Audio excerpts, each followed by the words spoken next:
Começando então nosso papo aqui na Almanac 21 com a Débora Butrucci. A Débora Butrucci, que é preservadora audiovisual, ela fez o trabalho de restauração, então, do A Hora da Estrela, que é o filme que está entrando em cartaz agora nos cinemas, Sessão Vitrine Petrobras. E é um prazer falar com a Débora, porque eu sou entusiasta dessas restaurações, porque eu acho que é um trabalho importantíssimo, deve ser realizado, a memória do cinema precisa disso.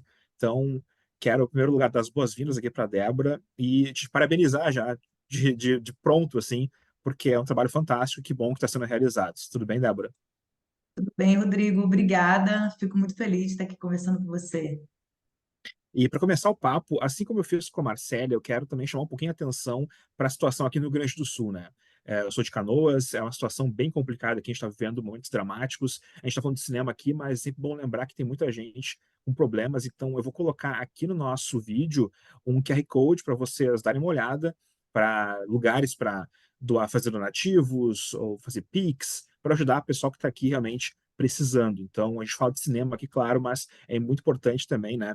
Abrir o coração, abrir a carteira, porque as pessoas precisam muito aqui disso. Então, só para começar, eu quero já aproveitar então a audiência aqui, né, desse bate-papo para falar sobre isso. E depois também aqui no próprio vídeo, aqui na descrição, eu vou colocar também um link para o pessoal poder ajudar, que é super importante.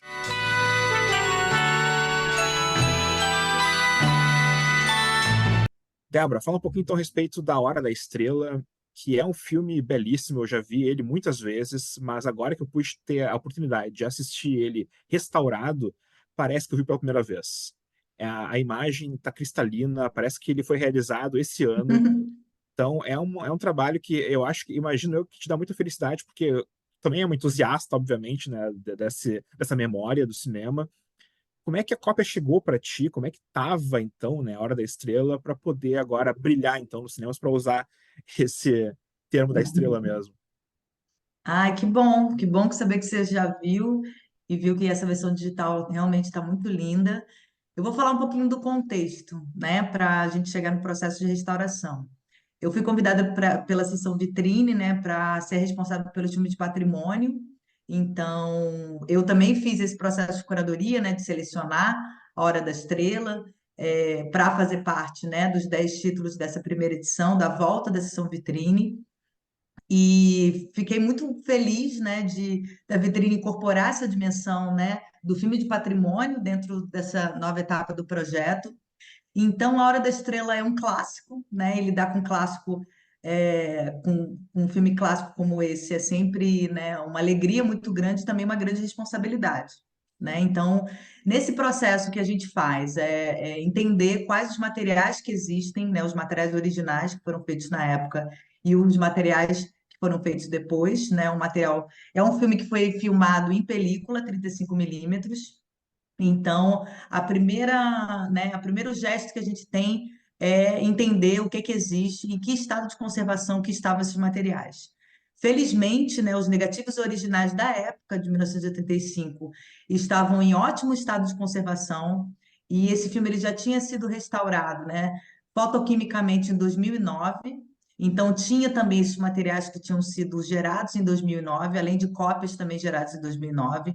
Então, e cópias da época também. Então, a gente pegou todos esses materiais para entender quais seriam as melhores fontes, né, quais seriam as matrizes desse processo de restauração digital. E fazendo os testes durante o processo de escaneamento, porque às vezes é uma grande surpresa, entendeu, Rodrigo? A gente olha fisicamente, né, a gente tem um equipamento de visionamento de película que a gente chama de mesa enroladeira. A gente olha os materiais na mesa enroladeira e fisicamente, né, a gente tem uma análise e depois do processo de escaneamento a gente tem uma complementação dessa análise, né? Como digitalmente esse material vai responder ao longo desse processo.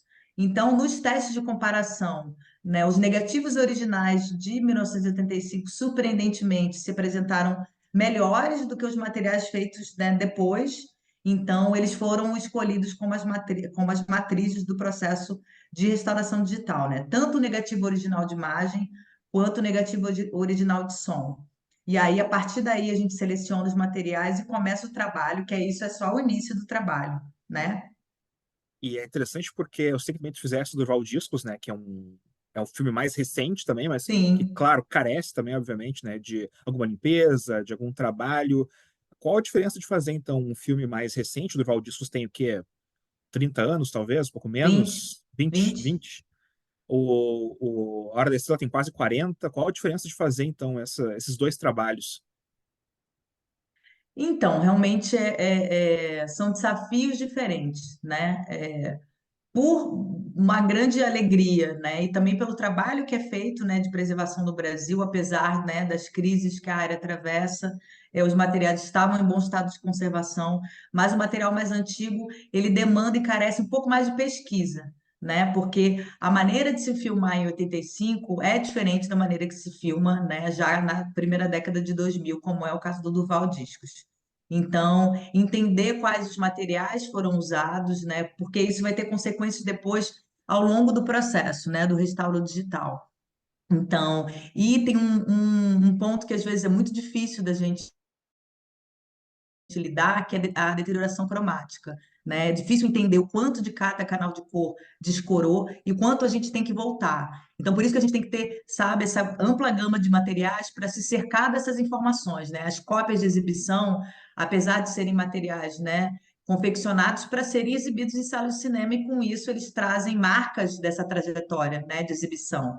Então, em geral, são materiais muito mais riscados, né, mais deteriorados pela manipulação maior mesmo, mas são materiais super importantes para a gente ter referência de cor, né? Porque o negativo, quando chega, é um material sem referência de cor. Ele foi filmado, né? Mas o negativo é um material que tem uma amplitude, né? Em termos de luminância mesmo, né? De altas e baixas luzes, ele contém tudo ali. Então você pode ir para vários caminhos, né? Você pode ir para um caminho mais frio, para um caminho mais quente, em termos de fotografia. E a cópia é que vai te trazer essa informação. Então, o Durval foi um desafio diferente por ser um filme mais recente, é, e o Hora da Estrela, a gente teve que se munir de mais informações, né? E até porque tinha mais materiais disponíveis também, então a gente teve que cotejar e comparar todos eles para ter a segurança, né? Do caminho que a gente escolheu trilhar. Então, eu sempre digo que é o próprio filme que dá pistas, né, do processo de restauração. Ele diz muito, né? A película ela vem com várias inscrições nas bordas, né, que diz quando ela foi confeccionada, o tipo de emulsão que foi utilizado, e todo esse tipo de informação é importante para a gente ao longo do processo, justamente para fazer as melhores escolhas, porque o intuito é se aproximar do que era esse material quando ele foi feito, né? Não é gerar nenhum tipo de melhoramento, né? Já está tudo ali, né? É um filme super bem fotografado, né? Enfim, reaproximar o público, né, contemporâneo numa versão digital do que é esse material originalmente. E quanto conversar com as pessoas que trabalharam no filme original ajuda vocês? Não sei se rolou uma conversa com a Ana Milaerd quando fez o Durval Discos. Suzana Amaral, infelizmente, não está mais entre nós, né, para poder fazer esse depoimento, mas existe essa conversa também com as pessoas que trabalharam no filme original, os diretores, diretor de fotografia, quando é possível também. Como é que funciona isso? Então, a gente tenta conversar na medida do possível. A memória, às vezes, é muito traiçoeira, né? Então, a minha metodologia de trabalho, eu começo olhando sempre os materiais, e a partir dos materiais, né, eu vou conversar com as pessoas, caso, né, seja possível, né, às vezes não é. Então, no caso da Hora da Estrela, né, a gente caminhou, depois da análise de todos esses elementos que eu tinha disponível, eu conversei um pouco com o Edgar Moura, né, o fotógrafo, do filme, só que o ambiente digital, ele é muito complexo, né? Ele possibilita intervenções muito complexas. É muito diferente fazer a correção de cor hoje, né, numa ilha de edição, com as ferramentas que existem contemporaneamente, do que era fazer correção de cor lá no laboratório cinematográfico, né, na década de 80. Então, a gente sabe o quanto isso é complexo, né? Então, a gente colhe todas essas informações, mas eu acho que os materiais que vão dizer. Mas é sempre super importante, sim, né? Ter essa dimensão de quem trabalhou, enfim, e aporta muita coisa ao longo do processo mesmo, né? Porque a gente sabe como o cinema brasileiro, né, teve e tem ainda hoje, né, épocas de escassez, de restrição, muitas vezes você, né, tinha que optar, né, por diferentes tipos de emoção, né, de película cinematográfica mesmo, quando você não tinha a que você queria disponível. Isso vai trazer consequências para a trajetória desse material.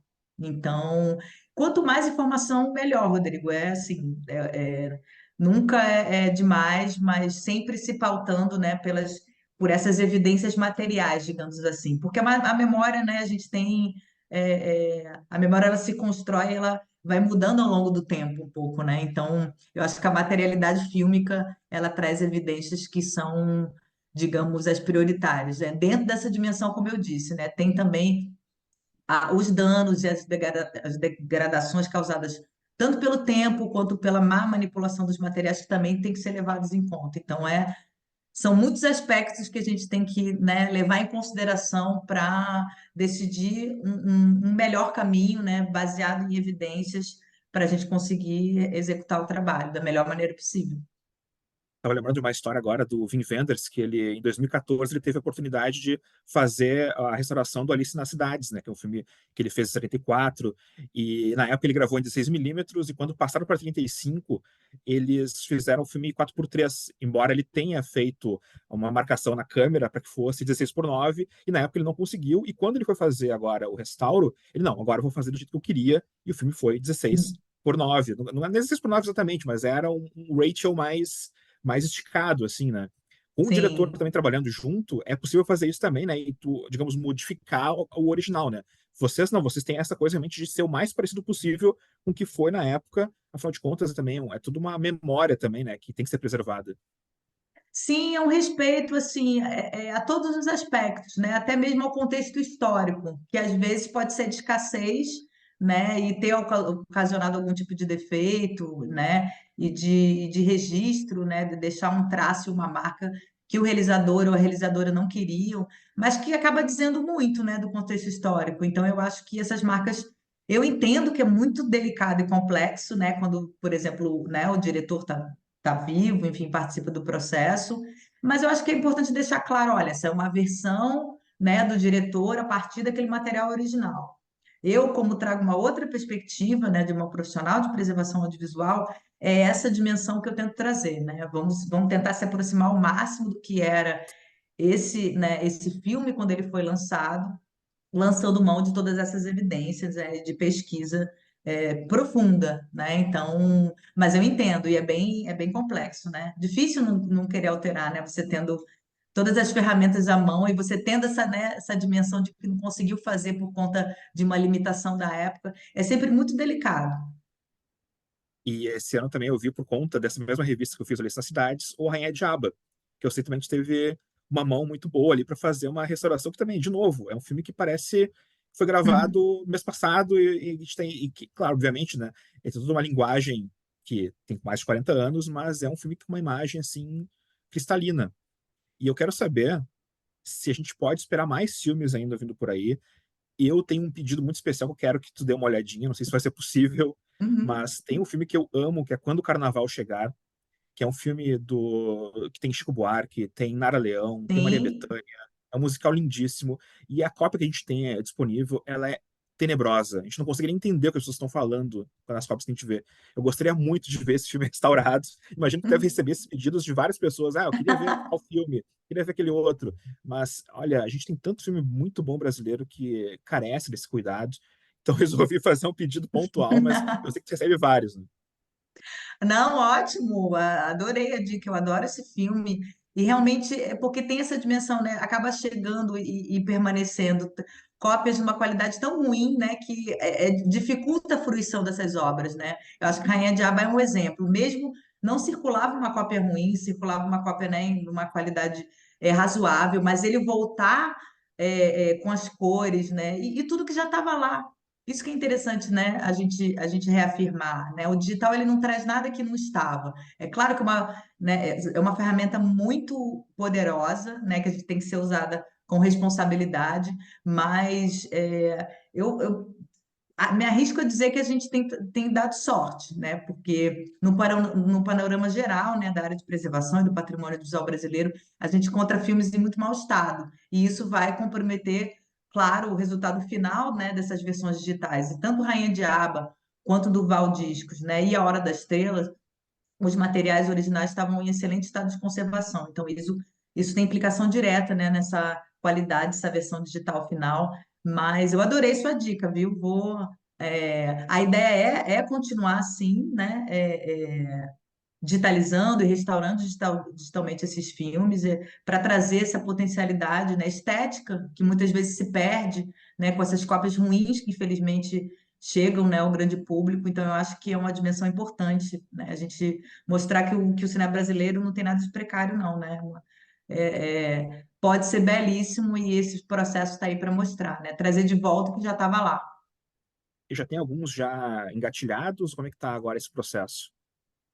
A sessão vitrine, né, ela se encerra essa primeira fase, digamos, essa primeira edição com 10 títulos agora, né? A ideia é continuar, espero poder continuar colaborando também, né? Que eu fui convidada para colaborar justamente nessa parte dos filmes de patrimônio, espero continuar. E tem outras novidades vindo aí, né? De outros trabalhos. Legal. Tem um filme que vai ser lançado em junho no Olhar de Cinema, um título raro, né? Que não circulou muito também e em breve vai poder ser visto. A gente espera também que circule bastante, né? Tá numa cópia também, ficou uma versão digital belíssima. E A Hora da Estrela espero que chegue nos cinemas, né? E que as pessoas descubram e redescubram, né? Que esse filme é um clássico e eu acredito que nessa versão ele ganha ainda mais força, né? Para circular mais amplamente pessoas que não conheceram, né? Conhecer a obra da Suzana Amaral também, que é super importante. 16 de maio está chegando aí o filme em cartaz, A Hora da Estrela, uma segunda chance para assistir então na tela grande, que é sempre legal, e claro, uma versão remasterizada, restaurada, bonitona, assim, o pessoal vai poder reencontrar então aí a Macabeia da Clarice Lispector, né, uma personagem tão importante que a Marcela Cartaz faz brilhantemente no filme, Hum. e é legal que o filme, então agora restaurado, também pôde trazer de volta também a própria Macabeia, né, tirar ali Macabeia da imagem que estava não tão boa, né, agora para essa imagem cristalina. Então, parabéns de novo pelo trabalho. Muito obrigado pelo Obrigada. bate-papo aqui. E a gente espera, né, que próximos filmes virão aí para a gente poder também assistir na tela grande com a qualidade que eles merecem. Sim, obrigada, Rodrigo. Foi um prazer. Vão ao cinema assistir a Hora da Estrela. Prestigie o cinema brasileiro.